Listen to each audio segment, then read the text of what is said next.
नमस्कार। ओम शांति। बहुत बहुत स्वागत और अभिनंदन आप सभी का आज 22 जून 2025 की मुरली चिट चैट में।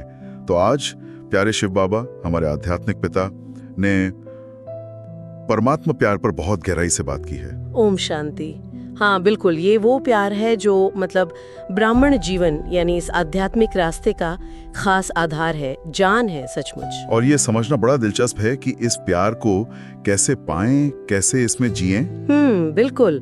आज की मुरली में बाबा ने इसी निस्वार्थ प्यार पर फोकस किया है। जैसे बाबा अपने उन बच्चों को देख रहे थे जो इस खास प्यार के अधिकारी हैं। दुनिया में करोड़ों में कोई। हाँ, और ये वो प्यार है जिसके लिए बाबा कहते हैं कि जीवन रमणीक बनता है। मतलब इसके बिना तो जैसे सूखापन सा लगता है। जहाँ ये प्यार है वहाँ सब सहज है, मेहनत नहीं लगती।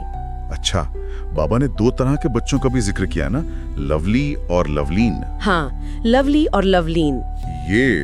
ये सोचने वाली बात है। लवली तो शायद हम सब बाबा को लगते ही होंगे, पर लवलीन मतलब उस प्यार में पूरी तरह डूबे हुए, वो कहाँ तक है हम? क्या फर्क है इसमें? ये बहुत बहुत गहरा पॉइंट है।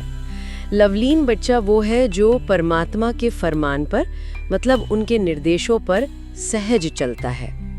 खास तौर पर बाबा ने इशारा दिया योगी भव पवित्र भव महावाक्य का। मन से जुड़े रहो, पवित्र बनो। हाँ, और जब सच्चा प्यार होता है ना, तो उस प्यार के लिए कुर्बान होना, समर्पित होना वो मुश्किल नहीं लगता। वो एक क्या कहते हैं स्वाभाविक स्थिति बन जाती है। लेकिन अक्सर अनुभव तो यही आता है कि इन फरमानों पर चलने में मेहनत लगती है। हाँ, लगती है। तो बाबा के अनुसार अगर मेहनत लग रही है तो इसका मतलब प्यार में कमी है, कोई लीकेज है। बिल्कुल, बाबा ने साफ कहा मेहनत है तो प्यार में कमी है, और दो मुख्य लीकेज बताई। अच्छा, कौन सी? पहली है पुराने संसार की आकर्षण, मतलब पुराने रिश्ते, पदार्थ, वो सब जो हमें अपनी तरफ खींचते हैं। हाँ, समझ गया। और दूसरी लीकेज है हमारे अपने पुराने संस्कार।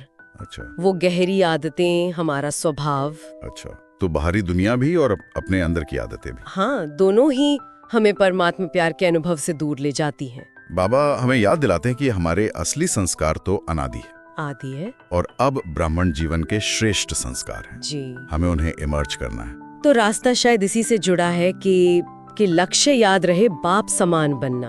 एग्जैक्टली, बाप समान बनना। इसका मतलब क्या हुआ व्यवहार में?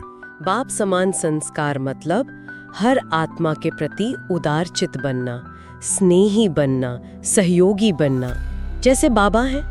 ब्रह्मा बाप का उदाहरण भी दिया बाबा ने। हाँ, कि उन्होंने मेहनत नहीं की, अटेंशन रखा। बिल्कुल, अटेंशन रखा। मेहनत लगने का कारण बाबा कहते हैं अक्सर यही है, लवली बने हैं पर लवलीन होने का अटेंशन वो शायद कम है। पर इसमें एक बहुत प्यारी बात यह है, बाबा की दृष्टि। वो तो कमाल है। बाबा हर बच्चे को हमेशा लवली रूप में ही देखते हैं, मतलब अवगुण या कमजोरी को संकल्प में भी नहीं लाते। हाँ, और कहते हैं इसी श्रेष्ठ वृत्ति और दृष्टि से कमजोर आत्मा भी महावीर बन सकती है। कितनी बड़ी बात है ये। सच में, और शायद यही नजर हमें एक दूसरे के प्रति भी रखनी है। बिल्कुल।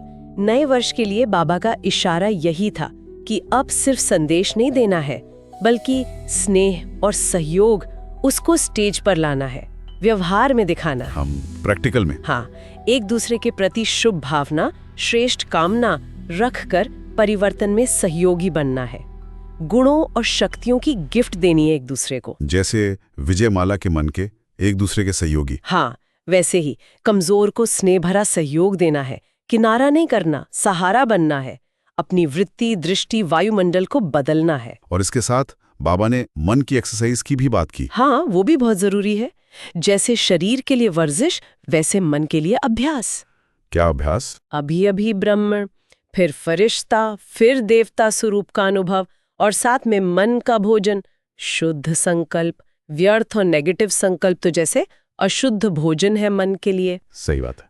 सेवा में नवीनता की भी बात थी, कुछ कैडी ग्रुप का उदाहरण था। हाँ, बाबा ने हार्ट पेशेंट्स के ग्रुप का उदाहरण दिया कि कैसे वो मेडिटेशन से बिना खर्चे ठीक हो रहे हैं।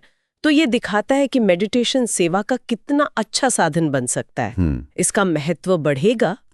और सेवा के विस्तार के साथ क्वालिटी पर भी जोर था। बहुत। गुजरात का उदाहरण देकर कहा कि नंबर 1 वारिस तैयार करो। वारिस मतलब जो बाप समान बनने के लक्ष्य पर चलने वाले हों। हर सेंटर कम से कम एक ऐसा वारिस तैयार करे, क्योंकि जो 108 की माला बननी है उसमें मणके तो वारिस क्वालिटी वाले ही होंगे ना। बाबा ने पूछा भी कि क्या वो माला तैयार है। ये तो सचमुच एक बहुत ऊंचा लक्ष्य है। तो सार यही निकला कि परमात्मा प्यार में लवलीन बनना है, अपनी कमजोरियों पर अटेंशन देना है और स्नेह सहयोग से विश्व परिवर्तन में सहयोगी बनना है। बिल्कुल।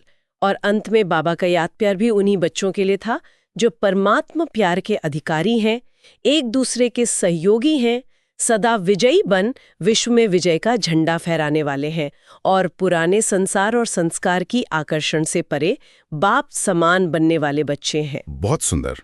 आज का वरदान भी बहुत गहरा है।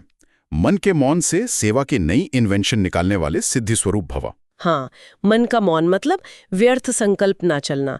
इससे समय बचेगा, साधना कम और सिद्धि ज्यादा होगी। और स्लोगन है, जो स्वयं समर्पित स्थिति में रहते हैं, सर्व का सहयोग भी उनके आगे समर्पित होता है। अव्यक्त इशारे भी अनासक्त भाव पर और आत्मिक स्थिति पर जोर देते हैं, खासकर जब हम लोगों, वैभव या वस्तुओं के संपर्क में आते हैं तब भी। अंतर्मुखी बनना। हाँ। तो आखिर में ये सोचने जैसा है कि हम अपने रोज के जीवन में ये मन का मौन कैसे साधें, जिससे सेवा में नवीनता आए और कम मेहनत में ज्यादा सिद्धि मिले। और ये अनासक्त भाव, ये कैसे हमें बाहरी आकर्षणों से बचाकर परमात्मा प्यार में स्थिर रख सकता है। बिल्कुल, इस पे जरूर सोचना चाहिए। ओम शांति।